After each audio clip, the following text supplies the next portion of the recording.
Hello, Orville Nation. Welcome, everybody. Welcome to Stargate Mondays. And we're going to have a whole lot of fun today. And yeah, we just started Stargate Universe. And we've got some of you guys asking me why we started Stargate Universe. I will tell you in a sec. Also, we have some really huge, it's not about Season 4, but we have some big news on Dark Matter we're going to be talking about. So, let's get started.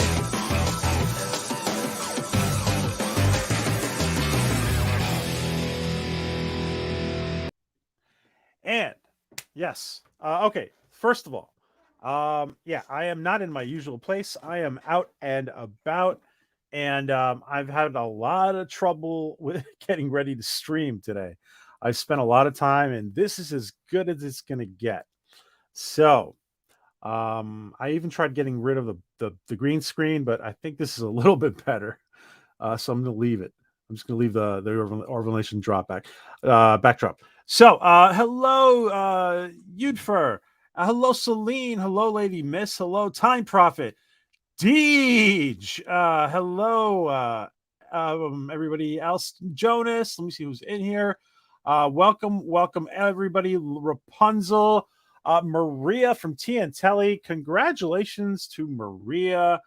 Maria, if you can go ahead and put in your channel, we are celebrating 100. Well, it's actually way over 100 now. We are celebrating 100 sub celebration for TNTelly, and I'm going to be their guest later. And if you can put in your channel, Maria, I will do it myself. But welcome everybody. So after this, I'm going to be sending everybody over to TNTelly for their celebration. Hello, Jeff Beeler. Hello, Elihu Who. Okay, let's get ready. We do have some really interesting news. It's dark matter related. We do have some very interesting news. I'm gonna have to confirm a few things, and I think at the halftime, wherever the halftime is, we are gonna go ahead and announce it. And yes, go ahead and put in your channel, Maria. Yes, thank you, my friend. Okay. Yes, I know it's trippy. Okay, so SGU. There's a lot of people who have a lot of different opinions about SGU, but it is canon, and it is Stargate, and it is good. It is good. Okay, it's different. For some people, I saw a lot of people on Twitter this week saying that it was their favorite Stargate. So we thought it would be great to start with SGU. And so we're doing Air episode 2 of season 1, Air part 2. And let's welcome a few of our panelists. Thank you, Tom Casey. Thank you so much. Thank you, Tom Casey. Good to see you. My friend. Just want to support your channel. Thank you, Tom. Thank you. Tom is a Twitter friend for some time. Thank you, Tom. Thank you. Appreciate that. And don't forget, guys, to sub to Maria's channel, Maria Shinzai. Her channel is celebrating 100 subs. We're going to be there later. And of course, she is our favorite Buddhist priestess of the community. So we will be with her later. I want to introduce somebody who is a crazy Stargate fan. She's a dark matter fan. She's a sci-fi fan, and according to her background for her backdrop right now, I would say she also might be a Cylon fan. I want to welcome Coco. Hello, Trash Panda Coco. Welcome. Hello. How are you? I'm not too bad, thank you. It's been a while since we've been able to see you on camera. I know I had some trouble last time. My internet decided to go wee. To go wee. Yeah, wee. So yes. so we are privileged to see the lovely Coco on camera today. And how are you? Are you doing? You're doing the rewatch with us? or are you're watching every week, right? Rewatching? Yeah. I rewatched part 2 today. I'm so tempted just to go ahead. So I'll see how I feel in the week. But yeah, I'm definitely enjoying this for sure. Awesome. And we do want to welcome a very special guest from your neck of the woods. And she's been a Stargate, she's been a Twitter friend for a while, even though we haven't had much conversation. But I do want to welcome our esteemed Stargate Europe Now friend Kirsty from the UK. Welcome, Kirsty. Hi. It's an honor to have you here. Thank you for having me. It's very kind of you. It's exciting. How excited are you about everything that's happening with Brad Wright and Stargate and what's going on? And super excited. This year has just been phenomenal for information about Stargate. So with all the podcasts that he's been doing with some of the different members of SG1 and David Hewlett, it's been all phenomenal of what information is coming out. And knowing that Amazon have just obviously are in the process of buying MGM, it just makes so much excitement going around. Very, very, a lot of excitement. And how do you think, before we bring some of the other panelists on, let me take the opportunity, Kirsty. Where do you think, or what kind of, like, does Brad still needs our support, right? And Brad and Joe and everybody involved with Stargate. Absolutely, and that's why Stargate Now Europe have started this recent 365 days of Stargate, which is specifically celebrating our Stargate when they hit their 24th anniversary last week. And we thought, well, you can take it all the way up to their 25th anniversary. But we wanted to promote the fact that we want it in canon with Brad Wright. So what we've done is we've incorporated that within our campaign. We're dedicating it out and showing Amazon that the fans are still there. The fans still want, per se, this new show that Brad's been writing. And we're doing everything that we can to put the message out and to get the support from the fans. So yeah, we've got this whole campaign that's been going on through Twitter,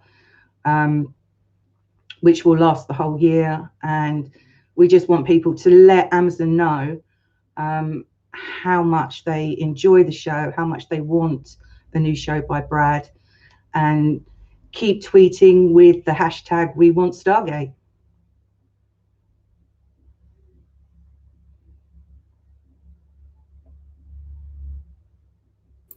You're muted, PJ. Thank you.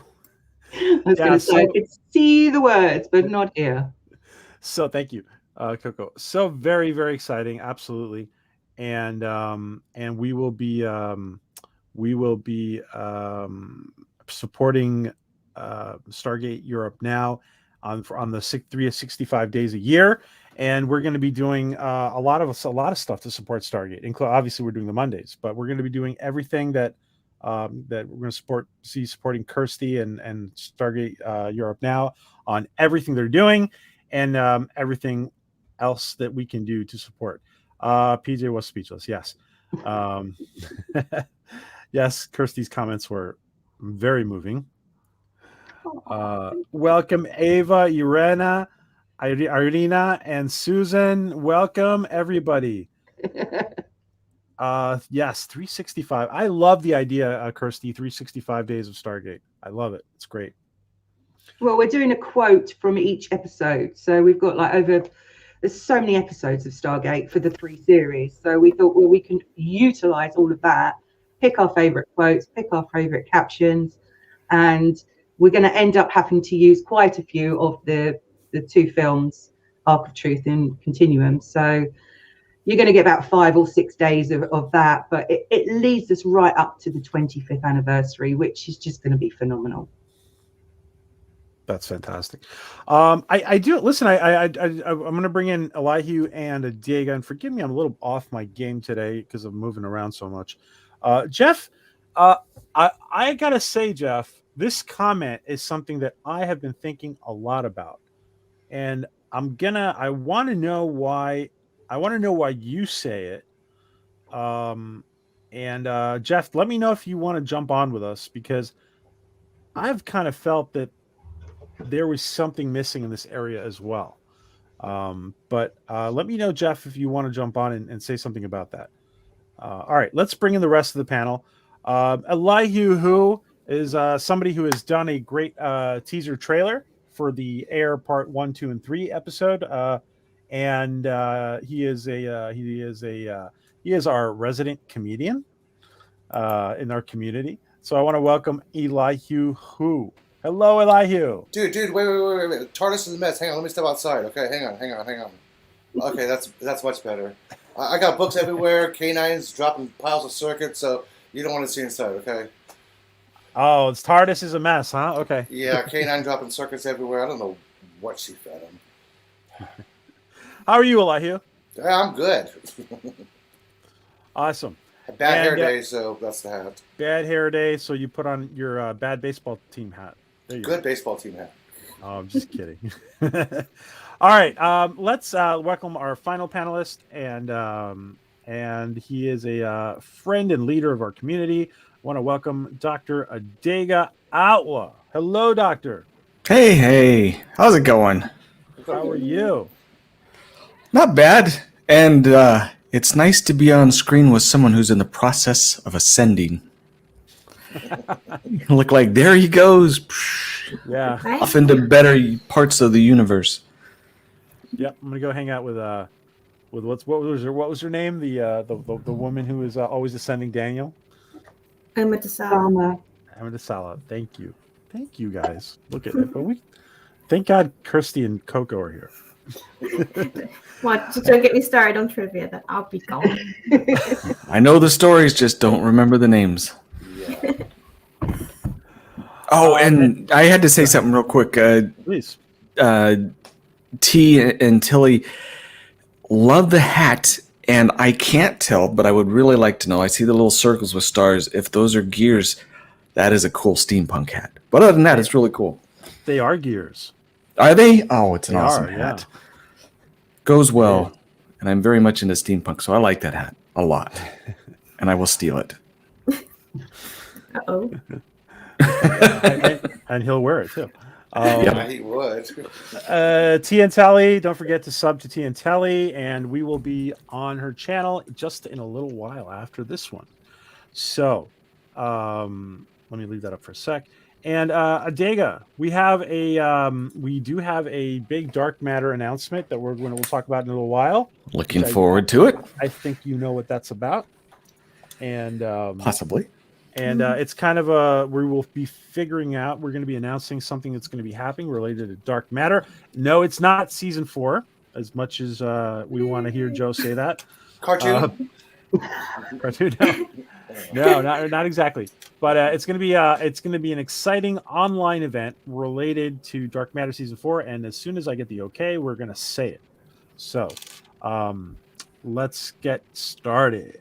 How is now, Kirsty? How many times have you gone through Stargate Universe? I've recently actually just watched it.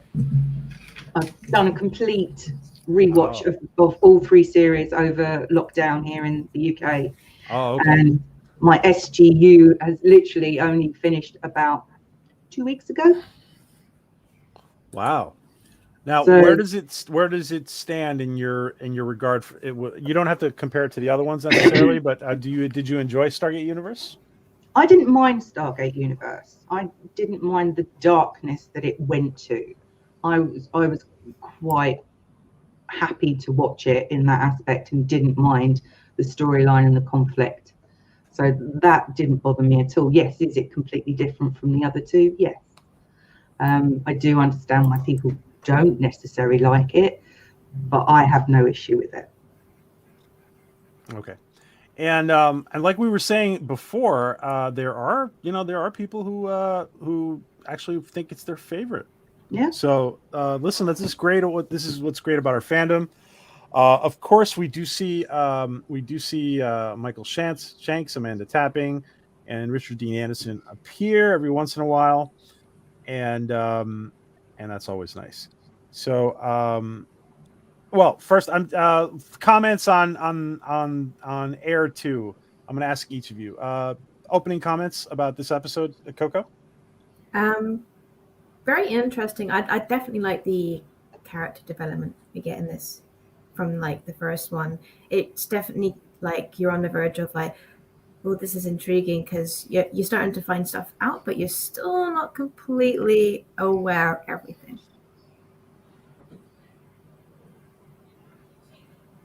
Yeah.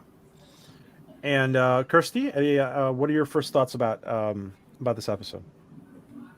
I like the way that they actually dealt with the conflict that the civilians were feeling, and knowing that they were stuck there and didn't know who was in charge. And you've got Rush saying one thing and Scott saying another, and it's that interaction, especially with Greer and Camilla, I quite liked. Yeah, she wants to see him locked up. Elihu, what about you? Someone else who's muted. Yeah, mute.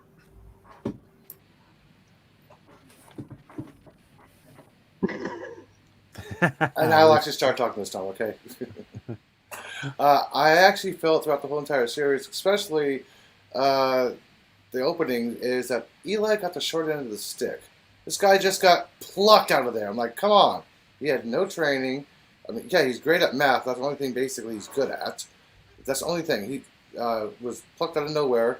He got put in several situations, command situation, and he had to basically grow up instead of become a irresponsible teenager like he was when O'Neill met him. I like that little character development. It actually shows him like, okay, he's actually starting to grow here. He's actually starting to get a pair. Not being a timid little kid anymore. He's actually questioning his own self. What about you, Adega? First thoughts on this episode? It continued from the first one. I like the whole premise of not the right people. That included the question with when you talked about, and Jeff brought it up, with the military aspect, because we learned some things about the military, the actual individuals in it in the future, where in the previous two incarnations of Stargate, these were the right people. They weren't the wrong people. These were the ones that had the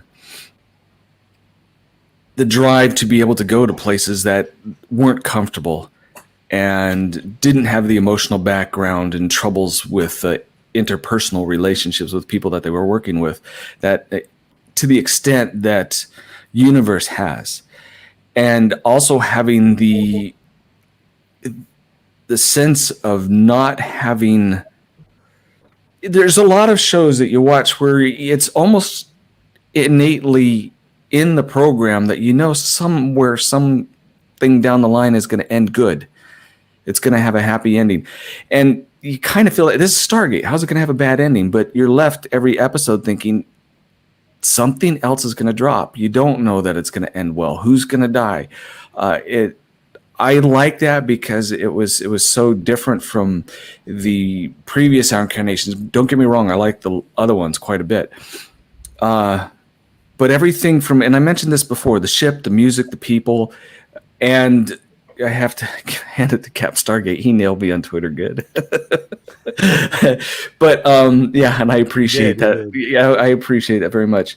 But with this second episode getting into it, we could talk about the senator and stuff as we go along. But yeah, I really, really have a deep appreciation of this one because it was more drama related instead of problem solving action related. It was very much drama. We have a comment and a question from Jeff Beeler, but I want to first put this to you guys. Time Prophet. Well, first of all, Time Prophet says that SGU is not my favorite. It's better than anything on TV now. Yeah, it's better than a lot of stuff that's on TV as far as sci-fi. I do want to. What about you? What do you guys think about this comment? I really hate the communication stones. It is a cop out, says Time Prophet. I What do you agree. guys think? You agree? I agree. Yep.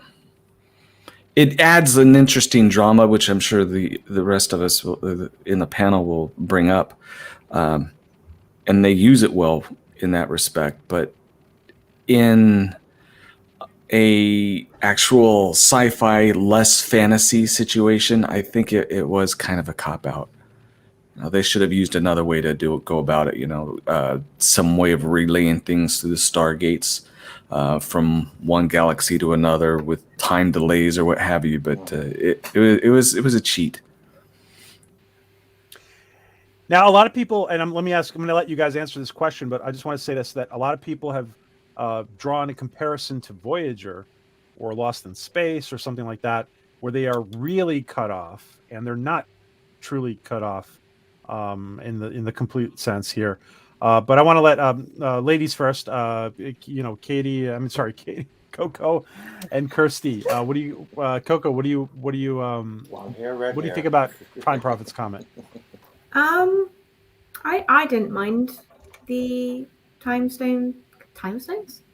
The communication stones? Communication sounds. Yeah, I didn't mind them. I mean, I'm probably not the best person to ask because I'm really quite easy to please. I'm not fussy. I mean, I thought it was an interesting thing, and especially since obviously Rush got hold of them, and he's using it to his own benefit. I thought that was interesting. Yeah, I didn't mind them. I didn't mind them at all. It gave you that drama of outside of them at least knowing what was going on back at what was it, Homeland World or whatever. I can't remember what it was called now. Homeworld. But it gave that drama going back, and later on in the series, it works out quite well with different aspects and different characters that they see. But I love the fact that they brought Dr. Lee in on this episode. He was the first person who was sitting at the stones, and it's like that's another throwback to obviously SG1. So yeah, Elihu. I kind of believe it's a cop out because it's a writing convenience. I agree with the digger. They could have worked out some other way for time dilation because they are a few billion light years away from Earth, and they could have had some kind of warping technology to communicate the signal, and they could go faster Earth, maybe like a couple day delay. Yeah, they could have done something scientifically about it, but they were a cop out. Okay. I think Lou Diamond Phillips just wanted more screen time. Yeah. But it's Lou. He's lovely. We need some La Bamba Stargate. Yeah. Oy, La Bamba. What about all right. Now let me just say this, guys. I have an issue. I have a technical issue with putting up images from this very episode. So I will be putting up some images of part 1 and part 3, but I'm gonna have this week problems with putting up images for this episode. Let's take a look at Jeff's comment. How much did not being similar to SG1 hurt SGU? Because it was different from SG1, maybe Atlantis as well. How did that hurt SGU? What do you guys think about that? People just weren't used to it, were they? There was a certain aspect of SG1 and SGA that was very, very similar, and then obviously SGU was just completely different to those. It was so much darker, so much more conflict between the characters, and I think people just struggled. I mean, it was all around the same time as when Battlestar, didn't it, come back out? And I think obviously some people liked that, some people didn't. So yeah. And I mean, it obviously it has to be an evolution from SG1. It can't be the same thing, but Jeff's other comment, I did feel that there may have been some, there may have been moments where the military consultation might not have been the same as it was in SG1. Coco, I'm sorry. Go ahead. What do you think about Jeff's comment? To be fair, it's one of those things that you get in a lot of fandoms. You're not going to please everyone. if it's too similar to SG1, you're going to get people going, hey, it's pretty much exactly the same. We want something new. And obviously, if they try something new, you're going to get people who are like, it's not quite like the old thing I liked. So either way they went, you're going to get people going, I didn't quite like it. So, I mean, you find with shows anyway, they have to adapt. They have to, they do have to switch it up. Otherwise, you are literally just, repeating yourself from the past. So, again, it's just a different tone. I mean, I'm just happy that obviously you have a lot of the continuity. Like you've got, references to the old characters. You've obviously got the history there still being used. So usually for me, that's the important thing. If they can stick to that, then I'm normally quite happy. Okay. And again, thank you, Jeff Bueller, for the super chat. And Adega and Elihu, what do you guys think? Well, let me see. Okay, I can see them now. Yeah. Well, this episode right here, many people were expecting to see the Guawoos or something hardcore like the Replicators. I mean, everybody got to admit the Wraith and the eating with the hand kind of was stupid because cut off the hand, hello, they're done. They're starving. Easy peasy, but it's like they're on an adventure. They're totally separated from Earth, all contact lost from the family. They have a hard time adapting. They have to live with each other. These misfits and riffrats who have no common communication, no commonality among each other except for career and individuality, and they have to actually work and live together. This was basically, it was a I can't think of that word right now. I'm not that stoned, but still, it's I can't think of that word. It starts with a C. Oh well. Basically, it blended the characters together instead of just adventure here, adventure there, adventure here, adventure there. You actually get into the drama of this. Character development within the show during the action. It's not action, character development scene. Action, character development scene.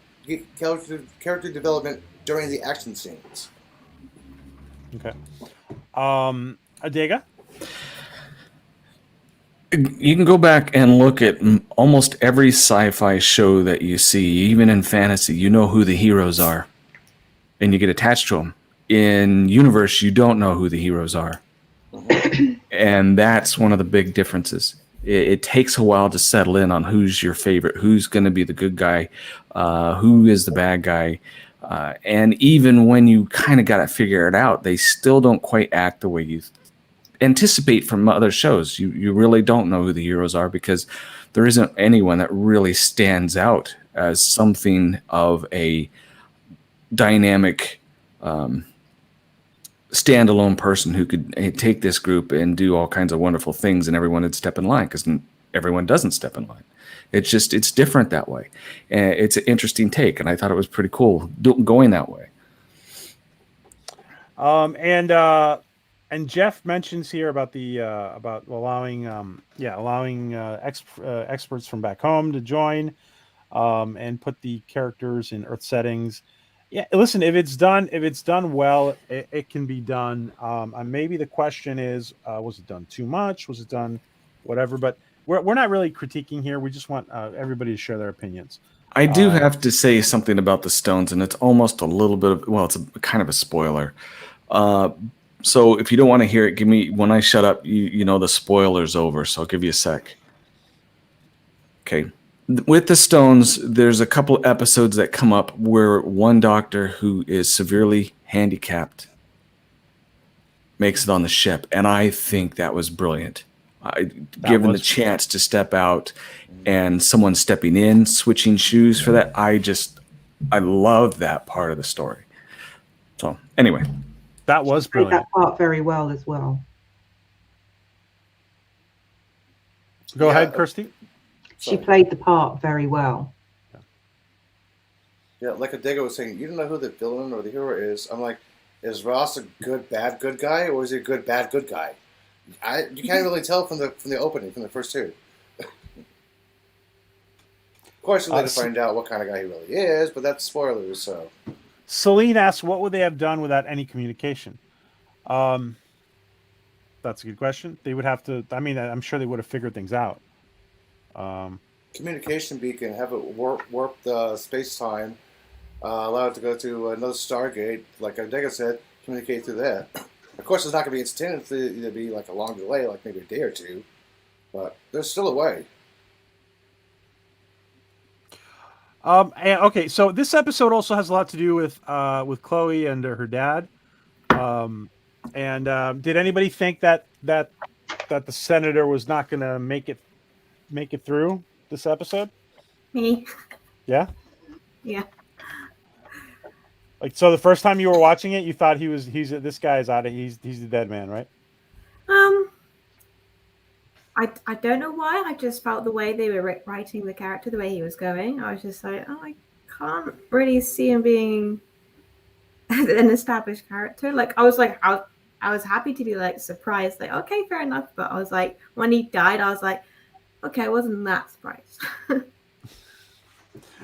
What about the rest of you? Kirsty, what did you think about? Did you expect to see the senator not get past episode 2? Not until he fell down, and he obviously they saw all the bruising on him. But I mean, I didn't actually like him initially through episode 1 and through episode 2.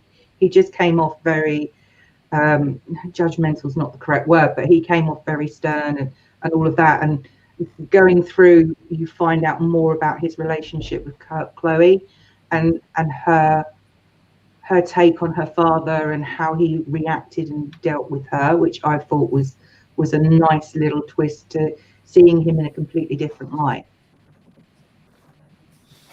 Yeah. And Adega and Lahey, what do you guys think? Well, I think that he, what's his name? Shit, what the hell is his name again? The senator. No, Sergeant Green. He basically said, "Dead man walking." Yeah. Yeah, his injuries and bruises, but they didn't have to kill him off. All Eli had to do was take a Kino, put some tape on it, put it like a straw or something, go in there, boop, hit the button, close the door, bye Kino. Good point. He didn't have to die. To press a button, right? Yeah. Attach it to the Kino, have it fly in, boom, gravity, hello, drop it, all lost power, boom, button push. Bye Kino. Air saved for a day. Oh, it wouldn't have been so dramatic though, would it? I'm sorry, I look at practicality of things sometimes. Yes, M626. Absolutely. Don't patronize me, son. Diego, what were you? What did you think about the senator? Did you think? Did you see Did you foresee his demise? I did for different reasons, simply because of the actor as opposed to the rest of the cast. You know, he being a regular, having had such a big IMDb, I sense this is going to be the red shirt, just because of that, not necessarily because of the show itself. And the fact he did it really brilliantly, played the... there is an arrogance that comes with power. And for most democracies, and especially republics, a representative of the people is supposed to represent the people, not authority and power. And he represented authority and power, and it was quite irritating.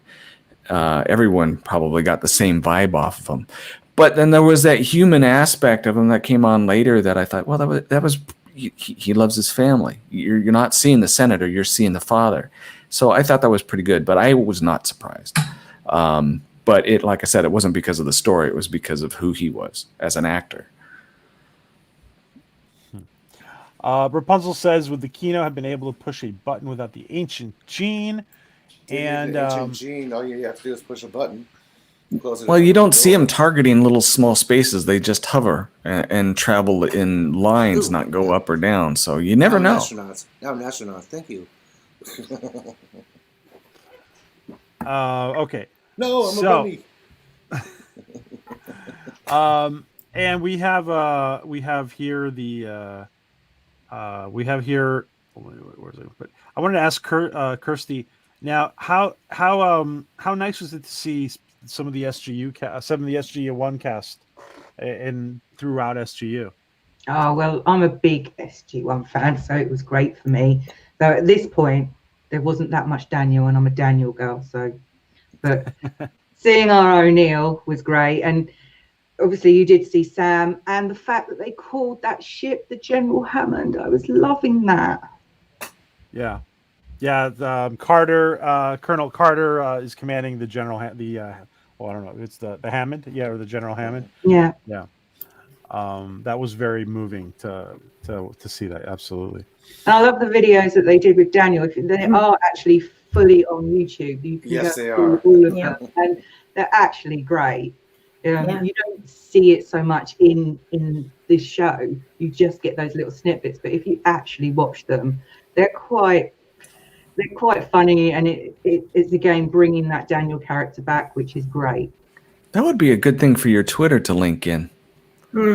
It's kind of it's like if you want to get someone to know the Stargate background very quickly, they're actually the excellent videos to do that, because it Excellent basically videos. Oh. explains everything so well.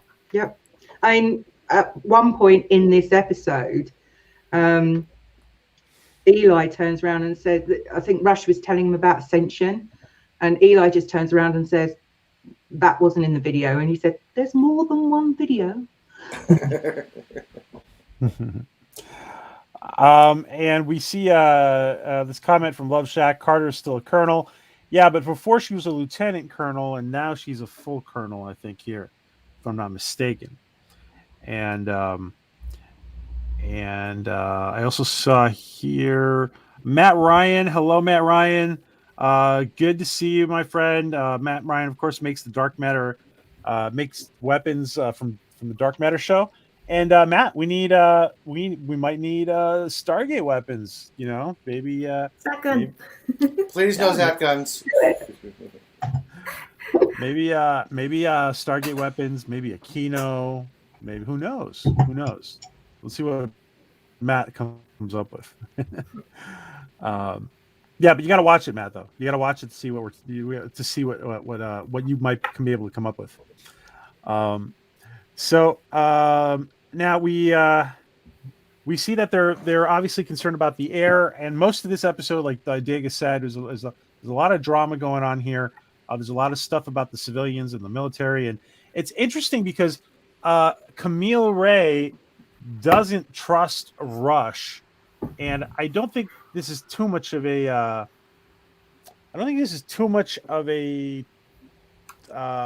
spoiler, but you know, later on in the series, for some reason or another, she is closer to Rush than she is now, but she starts off not trusting Rush, and well, what do you guys think about who should be in charge here? Should it be the military? Should there be some kind of consensus between all three? Well, all PJ, two?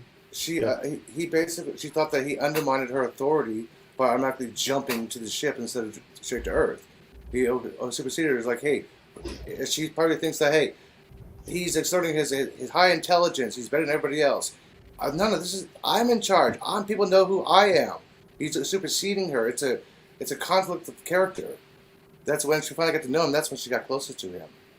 It's like, oh, you're just like me. Okay, just to let down the guard a little bit.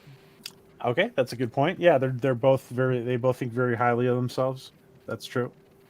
You were gonna say something, Adega? No, I was waiting for everybody else. I talk too much as it is. You're not No, LDG, okay? I can't remember if Thank Mel you. was already on the Icarus base, or did she come over on the Hammond with Eli?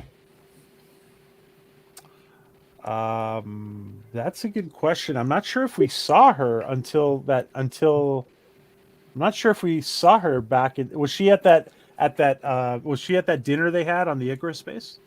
Yeah, I think she was, but that was on the Icarus base. So, Yeah. I mean, it looked like quite a few people came over with Eli. Yeah. So it was that case of, did she know Rush? And if you don't know somebody, how are you going to trust them straight away, especially in that situation? Fair point. That's a fair point. And you were going to say something, Coco? Just the fact that you know, in a weird sort of way, obviously everyone is dealing with a kind of grief in the way that obviously they're so far away from home, don't know how to get back. It's just like everyone's having to deal with stuff, and then you do get this guy you don't really know come out of nowhere who does have a bit of a attitude problem and say, yeah, I'm in charge.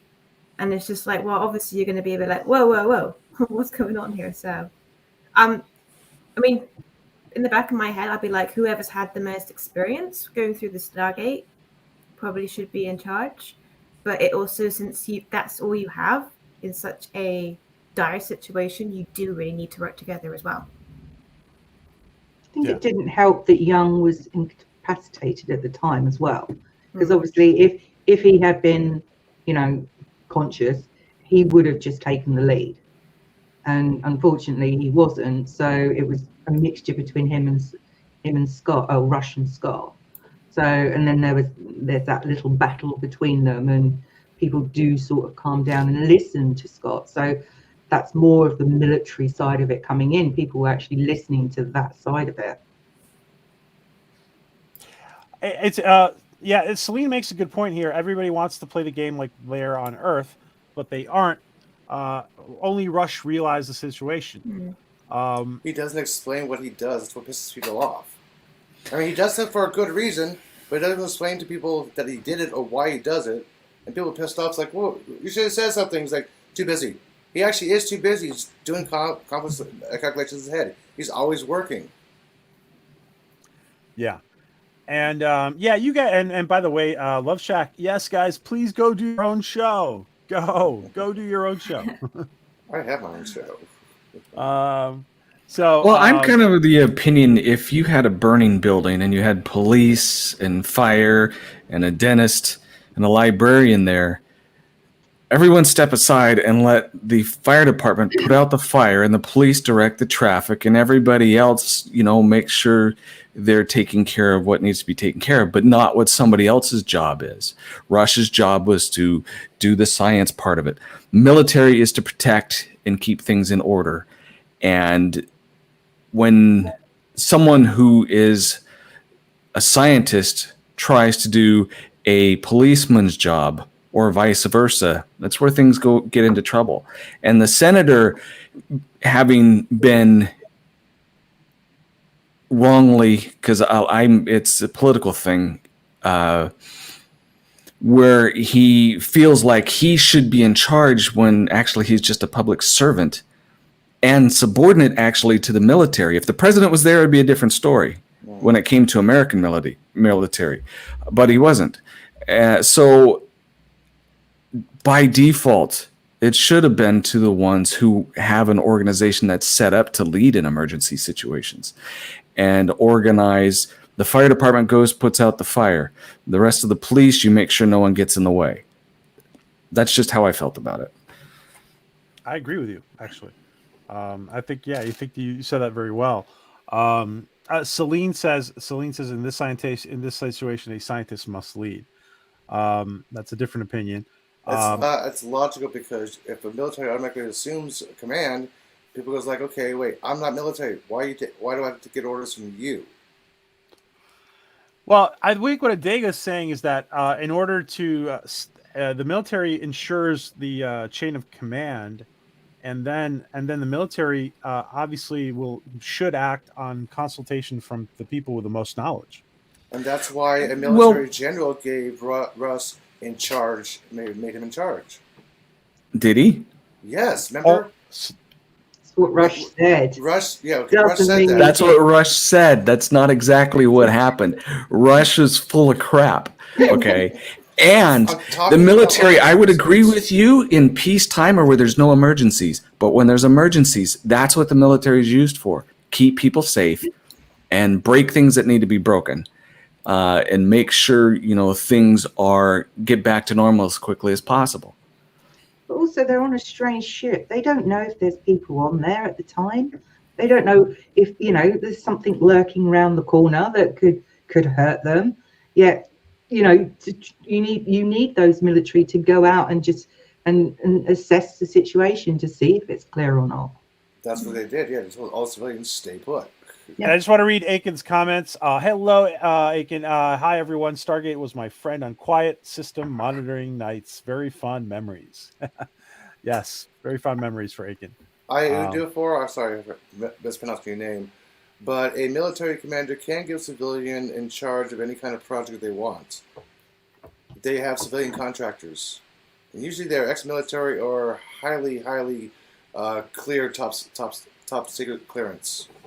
But Again, that's when everything is working the way it's supposed to, not when it's an emergency. I mean, I think with me, it's like it needs to kind of work how SG1 did. So you had Jack in command, but you also had Daniel, who was the civilian, and you had Sam as the scientist. So Jack's in charge, in lead, but working with obviously Daniel and Sam to make sure that the situation you're in gets handled in the best best way. Now, let me just say, have you guys all seen the? Have you guys now? Let me put this. How do we put this? Have you guys all seen the movie Philadelphia Experiment? Yes, I have. A long time ago. It's just all right. For example, if you look at a situation like NASA with von Braun or the Manhattan Project with the lead scientist, it is true that in certain circumstances, a top level scientist might be in charge of many of the decisions, but there can be situations like that. But I do think, like Kirsty was saying before too, that if Adega said maybe it wasn't true, maybe he's bullshitting, but if General O'Neill gave Rush the lead in some way, he obviously did it for a temporary period while Colonel Young was incapacitated, I think. But wouldn't I don't think he gave him it 40. Wouldn't Young have said something when he talked to O'Neill? That would have been confirmed. He would have said something to Rush. They don't say anything about it. It doesn't come up. That I know, but wouldn't that actually come up in topics like, "Hey, I just want to confirm orders, sir. Superior order confirming orders from a civilian." That's not military procedure. Okay, not saying I'm right, not saying you're right or anything. What I'm saying here is that was a good thing about the writing, because when you can go to a show and you don't have the conclusions drawn for you, and we can sit down and discuss, well, maybe this, maybe that, maybe that. The writer was good enough to leave it open-ended to where people can come to their own conclusions or debate over it. I think it was brilliantly done because we don't know. It's left for the sake of adding drama to the show. Yeah. Frustration in some regards. You can fit it with whatever you think fits. I mean, for me personally, I would say, knowing how Jack is, especially as he's in charge, and how annoyed he was at Rush at everything he did, I could never see Jack putting Rush in charge. To me, would be totally out of character for Jack to do something like that. That's my interpretation. So yeah, that's why I asked, like, isn't it military procedure to confirm orders from a superior officer that was given to you by a civilian? Yeah, but in the military case, the only ones that they take civilian orders from, unless given orders by the president or some superior officer, it's rare. And just a side note, you brought up the Philadelphia experiment, the real life one with the Eldridge. My dad was on one of the support crafts that was there. Yeah, he told me stories about it. Wow. Well, that's amazing. That is truly amazing. He was my mom and dad were much older when they adopted me. So yeah. Anyway, sorry, that was a side note. That's a big side note. Young put Scott in charge, and this brings all right. So this brings me to a point that I will bring up again and again and again. And of course, I love SGU, but I do think that there was a few things in here. I really think that Scott would have been promoted to captain by the end of the first season, or the middle of the first season, just because of this very reason.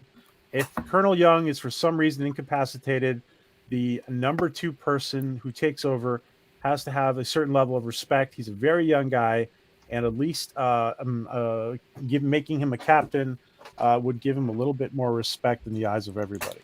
So He did say in this episode to Eli that he was really just out of training. The Icarus base was his first posting.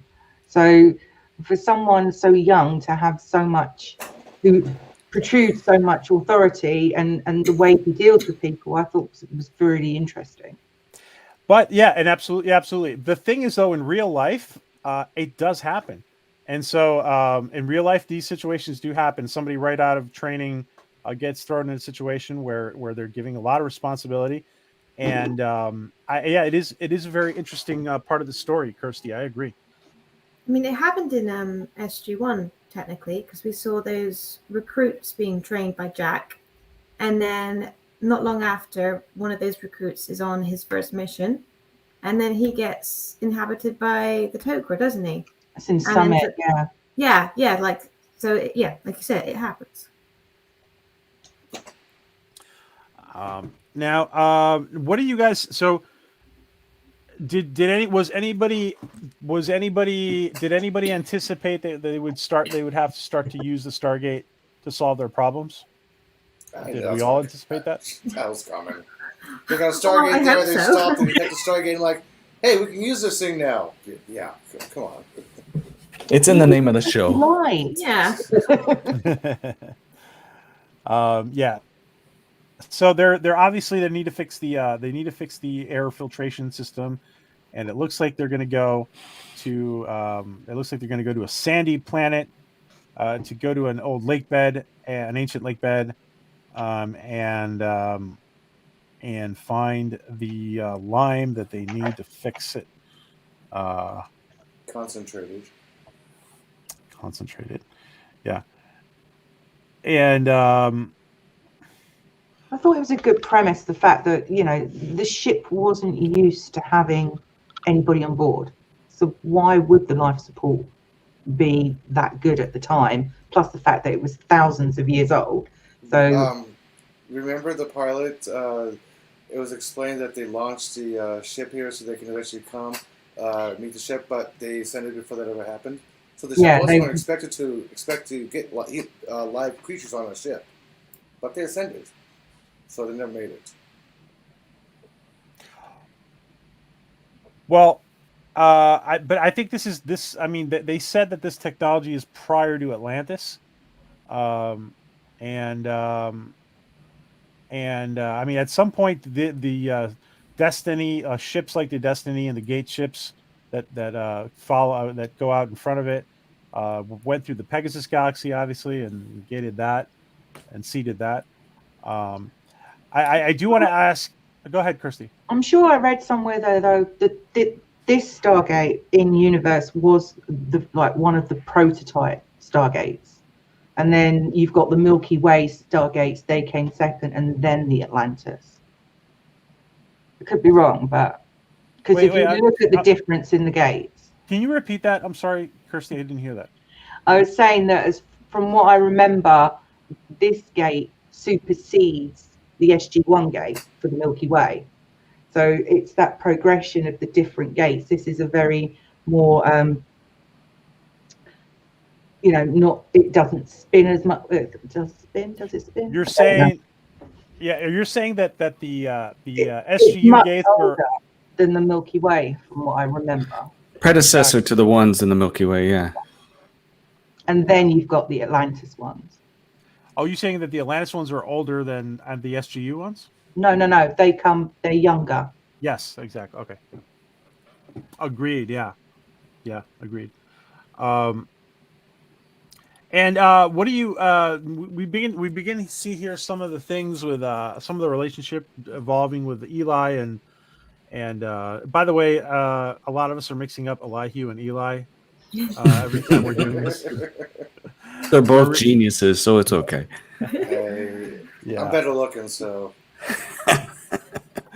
And so listen, at some point, it's interesting because Rush knows that he needs Eli on some level, and at the same time, he's much more experienced.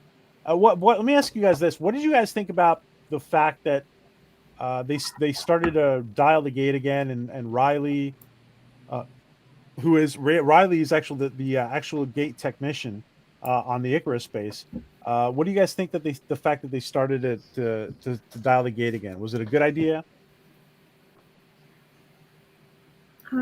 Personally, I would say it's again one of those things where if the military are in charge, which I would be fine with, they should still consult with like the scientists. Like, do you think this is going to mess things up? Because I mean, I know Rush has said he has an attitude problem, but he's still half the time giving out facts. Like, so you shouldn't just rush into things without thinking, oh, hold on, what kind of effect could this have? Yeah, I agree. And Jeff, I agree. Johansson, yeah, exactly. Johansson and Scott would have also been captains. Yeah. I'm Definitely. surprised they didn't mention Polybius because it's a government game to get people for a program. The same thing as Polybius. What word are you saying? Polybius? Polybius. It's an urban legend. The government put an arcade game in Oregon or Southern California, however the story goes, called Polybius or something. Oh, It was to test new recruits for aptitude, intelligence. I'm surprised they didn't mention this because the government put that into a video game. A problem is a video game, and they were monitoring that, just like they were so-called monitoring Polybius. I think the whole video game concept is absolutely is totally viable. What do you guys think about that? Is it viable? I think it's totally viable that they would do something like that. And before that, they used certain magazines with mail-in responses, those type of things. It's been going on for a while. Yeah. Any thoughts, Kirsty? Coco? I think it's just a progression, as you said. I mean, things like that before they would have done through magazines, crossword puddles, or things like that, and the video gaming aspect just brings it along into this century sort of thing more. I mean, being a gamer, I personally absolutely loved that. I was like, that's what gamers do. They love to find like all the little hidden things. And I love the fact that, it was so in depth, but it was there to figure out. And if it figured out, it was like, it proves that someone can do what basically they're looking for. And it's a very easy way to kind of probably target the right kind of people as well. Because obviously people gaming are usually people who like to solve puzzles.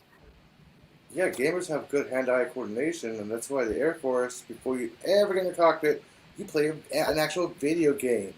Then you play the flight simulator. And yeah, I can. Yeah, absolutely. That you just read my mind. Totally. Last Starfighter. And guys, by the way, next week we should have back the proper images for the show that we are talking about. I apologize. I do not have images for this. I had a problem getting the images for the show. So here we do see the video game that Eli won. Thank you, Maria from T and Telly, for just messing me up totally. She was the one saying Elihu like last week or whenever it was, and now you've totally messed me up, Maria. I just say Elihu when I should be saying Eli. Guys, I think it's a good moment to just briefly briefly, I just want to say the news about dark matter. You guys do remember that we had. Let me put it up as we speak. You guys do remember that we had Zoe Palmer and Melissa O'Neill on with our a guest on Dark Matter Mondays before we had finished Dark Matter, and we had done a campaign for Rambling Canuck, who is a member of our community who has been going through difficult times, and we had we had been doing a fundraiser for him. Now, what I want to show is that on that episode that we did when we obviously Joe Malazzi, creator of Dark Matter, was with us, Stargate executive producer as well. Ooh, And hello. I thought this was Dark Matter, not the Matrix. Shit. I'm stoned, but not that stoned. Okay. Yeah, we had Melissa O'Neill on, and Melissa basically said that she would donate something she would donate her jacket from Dark Matter for a fundraiser for Brambling Canuck, and she was very kind and very generous to do that. And she had an issue with the jacket, locating the jacket, and instead of the jacket, and yes, some people have asked me about Kitty. Kitty will be back. She's working. So we had an issue with the jacket, and she has sent us 3 other items that we are going to use to. We're going to do a mix. Looks like we're going to be doing a mix of raffling and auctioning off Melissa's those 3 objects. And so no jacket, Adega. Yeah. What objects are they? I am going to reveal those objects as soon as I am able to, and hopefully we'll be able to reveal those objects later on Maria's show with on TNT. Is it a Melissa action figure? It's a Melissa action figure. No, it's they're all stuff that's been used. It's all stuff that's been used on the set of Dark Matter. Oh, cool! A spoon. So, If she has one of those cool cups, I'd be excited. The ones that were spinning on the table, those cups are awesome. Oh yeah, those cups. Yeah. Yeah. If you're watching, Melissa, what did you steal? And yeah, we had a great conversation. Melissa was very kind, very generous, and we will be letting you know, Melissa, in case you're watching, we will be letting you know what we're going to be doing with that online auction raffle. Again, those are going to be 3 objects from Dark Matter that we're going to be able to help raise money for Rambling Canuck because Melissa wanted it that way. So thank you again, Melissa O'Neill. And of course, thank you, Zoe Palmer, for joining us on that day. And thank you, Baron Destructo Joe Malazzi, for setting all that up. So thank you, Joe. Okay. I know it's a little awkward to be going through the episode without the images, guys, so I apologize again for this week. Overall,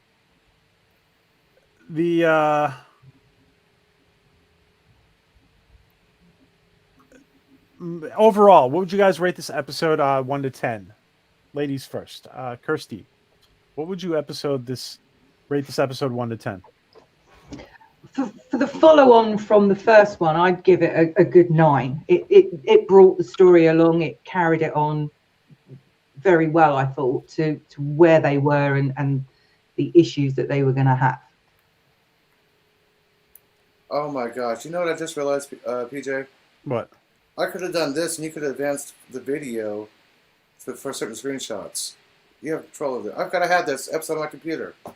That's okay. I have the episode, dude. Never mind. No, you're good. You're good. I didn't. It's my responsibility to do it, so it's okay, Elihu. Thank you, though. I appreciate it. Forgot I had it. Yes, we all want an Elihu action figure. That's true. So I'm sorry. Did I missed it? Correct. Did you give Did you give a number from 1 to 10, Kirsty? Yeah, I said a 9. Oh, 9. Okay, I'm sorry. I missed the 9. Yes, Maria, you're the one who made me start saying Elihu. Yes. What would Stargate Universe would be without Elihu? Boring. Boring. Coco, what would you rate this episode from 1 to 10? I'm going to be awkward. It kind of went from an 8 and then up to a 9 because I liked, again, the progression from the first to the second, and then how the character's progression, how it was going.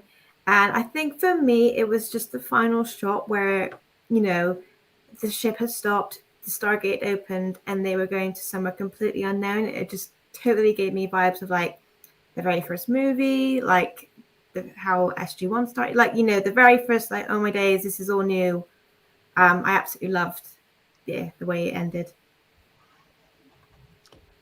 And by the way, you guys, as you guys were saying before, it is absolutely very appropriate that they begin the first several episodes of season 1, like just trying to survive and get the ship to work. And you guys are absolutely right. You guys are absolutely right on that.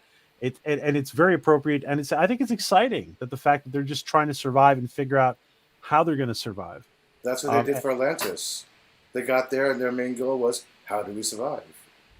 Yeah, but this one's even more dire, though, isn't it, Elijah? Kinda. Kinda, because, well, now they know that Rush can tell the ship, hey, we're in danger, we need this. The ship will automatically scan another planet, the Stargate. Okay, we can go here now. Bye. You're right, though, because when they get to Atlantis, the shield was they were underwater. The shield was collapsing, and there was even an alternate parallel universe where the shield, the shield collapsed on them. Yeah. Adega, I'm sorry, Elihu, do you want to rate the show from 1 to 10 for you? If you only watched the part where they're on the desert, I give it a 7. But watch it from the very, very beginning opening, from the confusing time sequence jump, a 9. Okay. What about you, Dr. Adega? Oh, doctor and author, science fiction author, Adega Outlaw. Taken for Mr. Dianetics guy. Right. Yeah. Yes. I have to be one that would give it high 8, maybe a 9, simply because for me to give something a 10, I have to be more emotionally involved with the characters. And at this point, they wrote it to where the most emotional attachment you're going to have is probably to Eli. Everyone else, you're debating whether or not you want to be attached to him. So the stakes were not quite as high as they should be for me to give it a 10. High 8, maybe a 9. Yeah.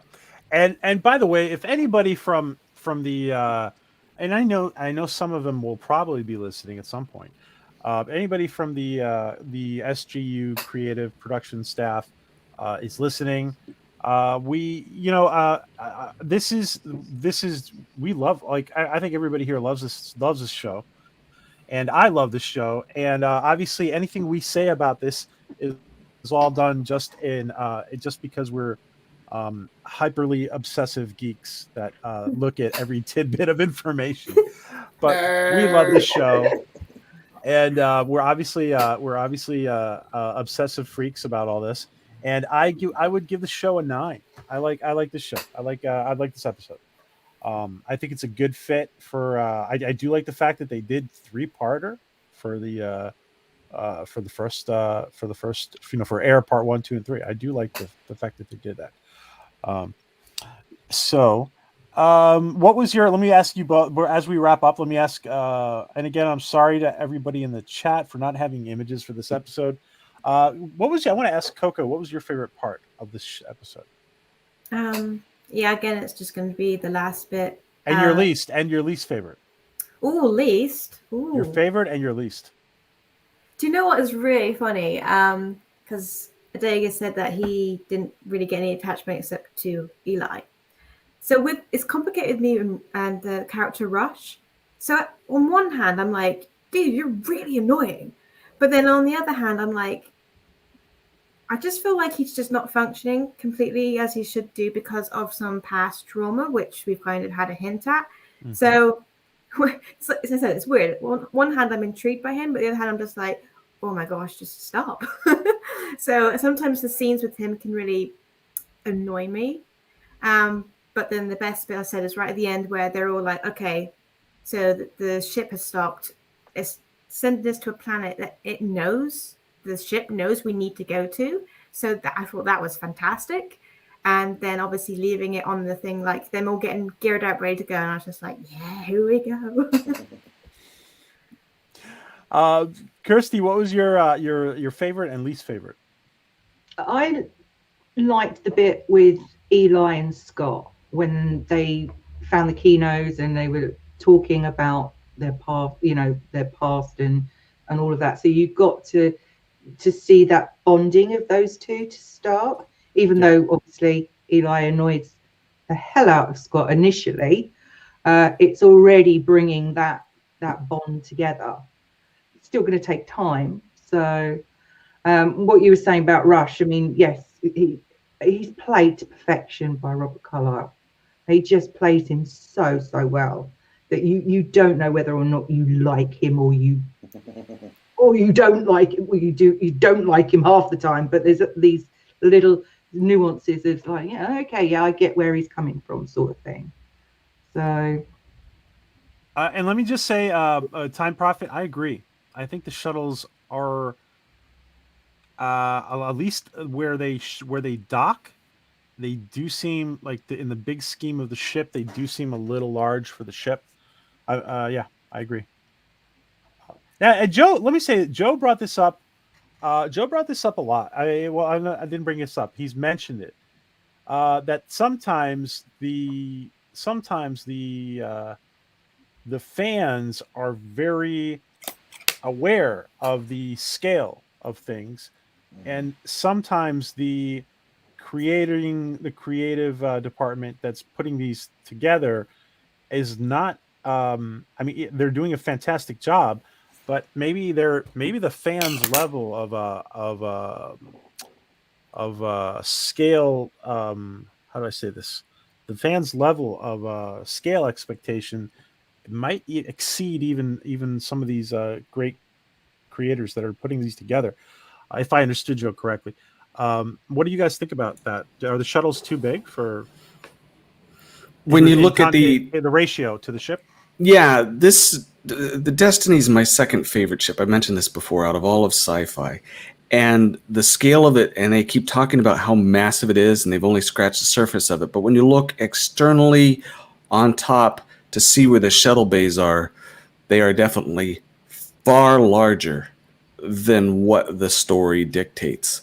They should be on the, like I said, with the external view, they should be maybe a fifth, if that, the size of what they're shown from the outside of the ship. So I completely agree. And because Joe also mentioned this, you go from the inspiration for the idea to the mock-up drawings to the CGI models. Sometimes the communication may not be as tight as it's supposed to be, and you end up with things that aren't quite right. Whereas the fans who are brought into this universe now, looking at all the details, going through it over and over again, and have also the benefit of time that the development crew doesn't have, we're going to find things that they miss. And do you want to give us the your favorite and least favorite part of the episode? I think my favorite part, and I'm going to be odd about this, is the sense of mystery. And it goes on throughout the whole series, but in this one, they're still discovering the ship. They're still discovering what it's about and who the characters are. It was that initial thing for the first few episodes. It was the mystery before things settled in that I was most excited about. My least favorite thing would have to be I almost want to say Rush, but not quite, because he's a great character. As much as, I think Coco had mentioned it, as much as you want to hate him, he's perfect for what he's doing. So I don't know. I can't really say that I had a least favorite. The expectations were being met. So in there, I can't say I really had a least favorite. That's why I gave it a 9. Other than just the emotional attachments, which sometimes have to take time to build, but the intrigue was there. So I'm copping out and say I really don't have a least favorite. Okay. Elahi, did you give us the least favorite part of the episode? I did. Remember I told you earlier in the stream about the Kino and the Senator? Oh, okay. Yeah, my favorite part, I think, was I had several favorite parts, but I think maybe the least part was just the whole thing with the senator. I mean, not because it was good for the story, but it was logical. But it's just because she was losing her dad, basically. So, What about the um, part where you actually get to find out a little bit inside of Rush's psychological makeup when dude was telling him we gotta go, gotta meet for dinner. He's like, no, I need Eli here. He's like, hey, he actually needed somebody. He wasn't doing anything on his own. He actually was reaching out. It's like, hey, I need him. yeah, He could have said, yeah, okay, yeah, but we gotta finish this up. No, specifically said, I need him, which basically is like, oh, he's not a self-centered guy. He actually can reach out for help. yeah, yeah. Although he doesn't give the other scientists even the time of day. But yeah, I know. It's something about Eli. It's like a father-son thing. Well, he's also been working with those other scientists for a while, and the show demonstrates how much he's had to kind of pull him along. Use your brain, folks. Calculate this out. And granted, his arrogance makes the relationship with each of them terrible. But Eli comes in, and he's already solving problems which the other group didn't. So it makes sense that he wants Eli as opposed to the other ones. He wants to see what Eli can do, already knowing that he's solved one problem that he himself couldn't do. yeah. He's like, as soon as he brings Eli up to speed, there's he wants to see where he can take, where Eli might be able to contribute, right? Not more math. Math boy. All right, guys. Well, I want to thank you all for being here, and hopefully, I will have next week a better understanding of my streaming abilities for not being in my everyday streaming place. I want to give each of you a final comment. Coco, final comments on this episode. Awesome. Awesome. Awesome sauce. Kirsty, final comments on this episode. For me, it brought the story along from what we'd already seen on the first episode. It made it more interesting. It gave us that little bit of I can't think of the word now. Solidity. Yeah, mystery about the ship and finding out about the name of the ship, etc., etc. So yeah, I thought it was a good carry on from the first episode. Final comments, Elihu?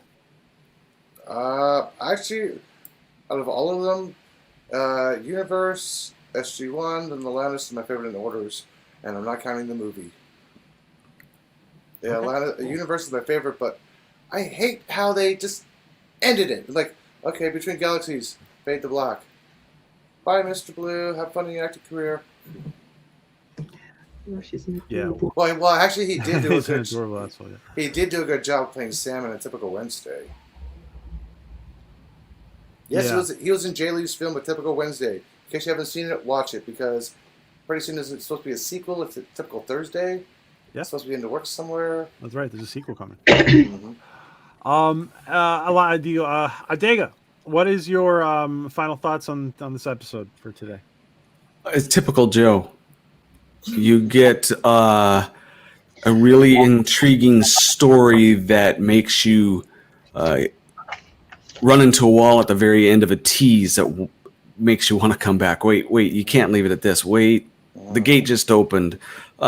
These people are dying. We need to know more. So it's typical him, and of course, all of us that are here pretty much adore the way he writes, the way he works Joe with the people that he does. Episode.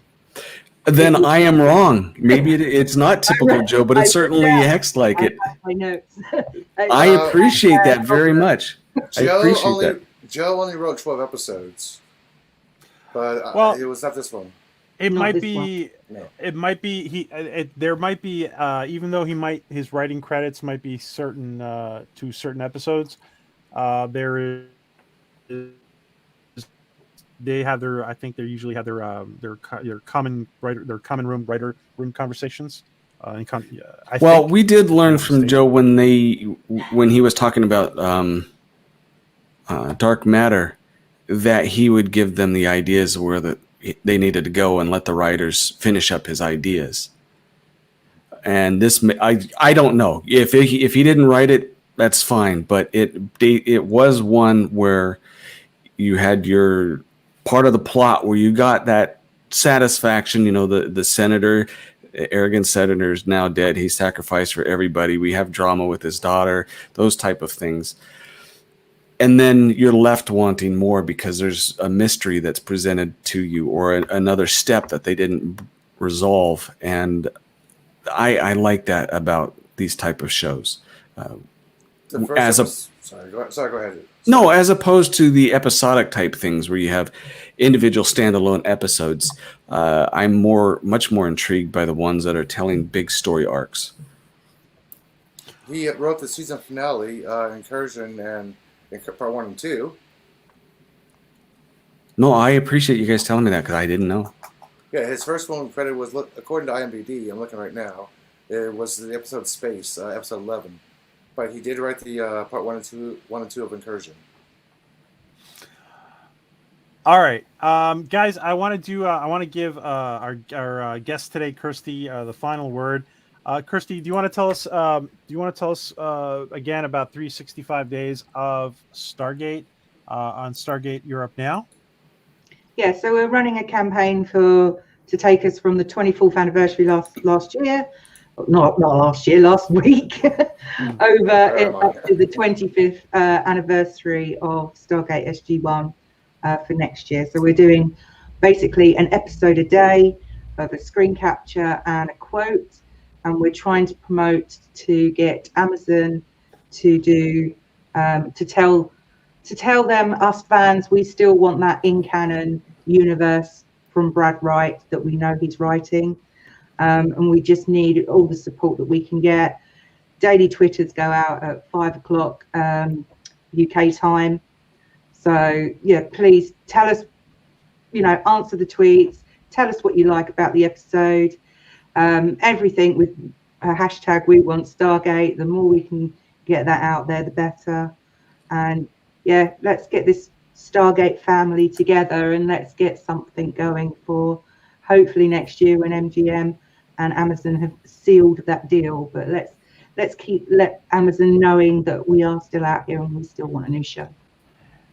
Thank you, Kirsty. And again, guys, make sure you are following Stargate Europe now on Twitter, and they are participating. They're doing tweets in several different languages, by the way.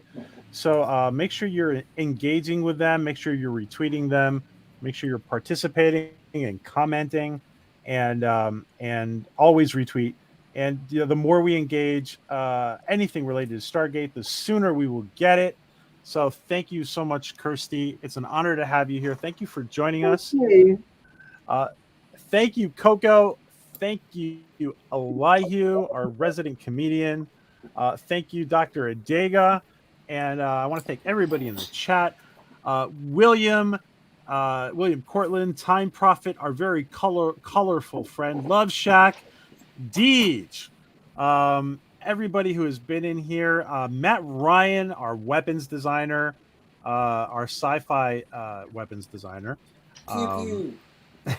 And I'm sure he will be working on Zat guns and Stargate weapons and maybe Kinos. Who knows? For Stargate and Stargate Universe. Thank you, Rapunzel. Thank you, M626M. Thank you, Celine. Everybody who has been in here. Thank you, Jeff Beeler. Everybody who has been in here and is watching, and Maria. Okay, just really one quick announcement about Maria. Thank you, Aiken, and everybody who's been in here. One quick announcement about Maria. Maria's channel is going to do their 100 sub celebration, and in case you guys are interested, come just drop by and support the 100K celebration for T and Telly. I'm 100K. Did I say 100K? Yes, yeah, someday it's going to be 100K, Maria. Not yet, but it will be one day. And so make sure you come and say hello and congratulate Maria on her 100 sub celebration. I will be there shortly, right after this stream. So thank you, everybody. And thank you again to everybody on the panel. Coco, Kirsty, Elihu. I was going to say Eli. And Adega. Thank you all, guys. Have a safe week, and we will be back with a more functional Stargate Monday next Monday. Bye, guys. Bye.